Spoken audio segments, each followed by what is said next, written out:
आइए सुनते हैं सुषमा अग्रवाल का उपन्यास नया रास्ता, अध्याय 7। आखिर सरिता को देखने का दिन आ ही गया। अमित के घर में विशेष चहल पहल थी। अमित की माताजी में विशेष उत्साह नजर आ रहा था।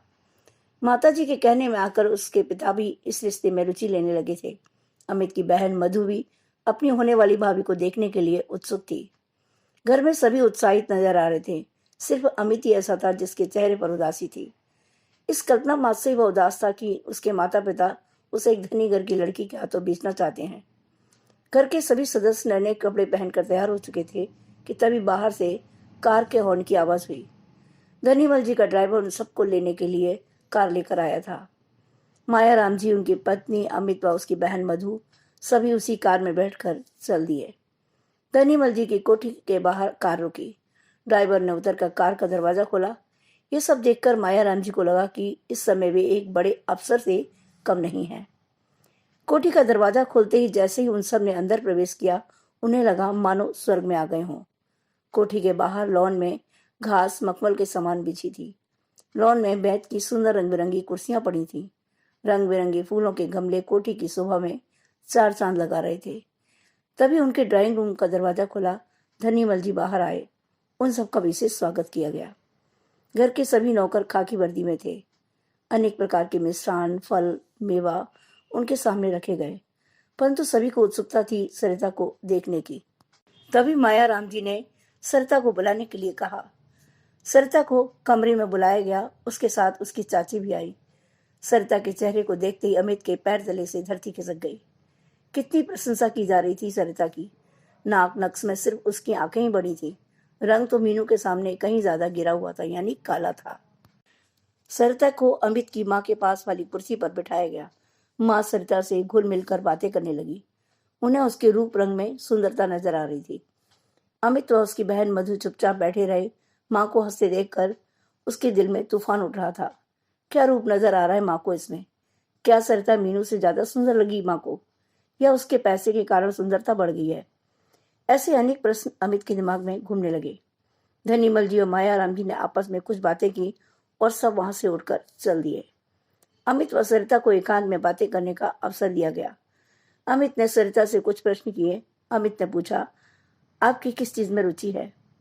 सरिता ने तपाक से उत्तर दिया, जी मुझे पेंटिंग व कार ड्राइविंग में विशेष रुचि है।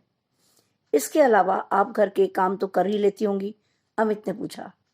मुझे घर के काम नहीं आते। घर में चार चार नौकर हैं। काम करने की कोई जरूरत ही नहीं पड़ती। वैसे मुझे घर के काम में विशेष रुचि नहीं है, सरिता ने निसंकोच जवाब दिया। शादी के बाद यदि काम करना पड़ा तो आप किस प्रकार करेंगी? सरिता तपाक से बोली, पिताजी शादी के बाद मेरे साथ एक नौकर भेज देंगे, वही काम करेगा। उसका यह जवाब सुनकर अमित भौचक्का रह गया।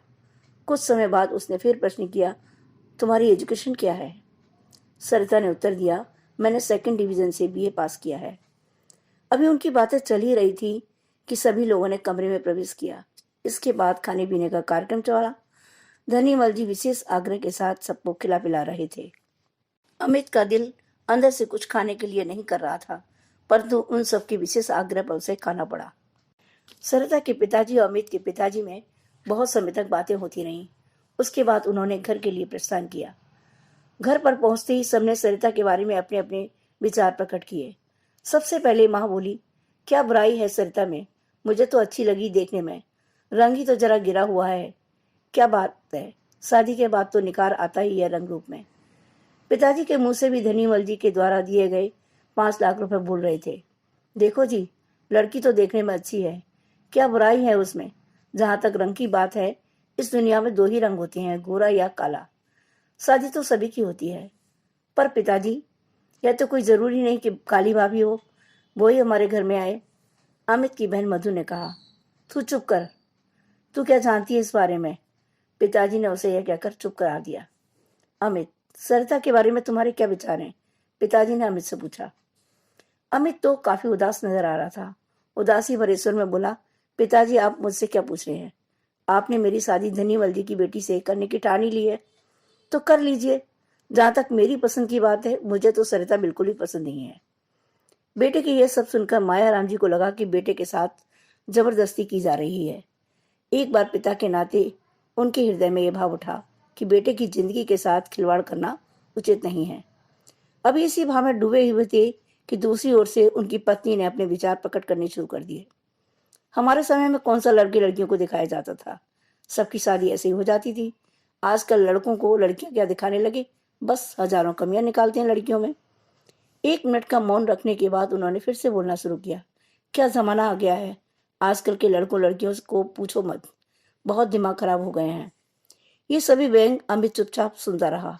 पढ़ा लिखा नवयुवक होने पर भी उसमें इतना साहस नहीं था कि माँ की बात का विरोध कर सकता। माँ के व्यंग उसके हृदय में तीर की भांति चुभ रहे थे, परंतु वह इतना साहस न बटोर पाए कि माँ को कुछ कह सकता।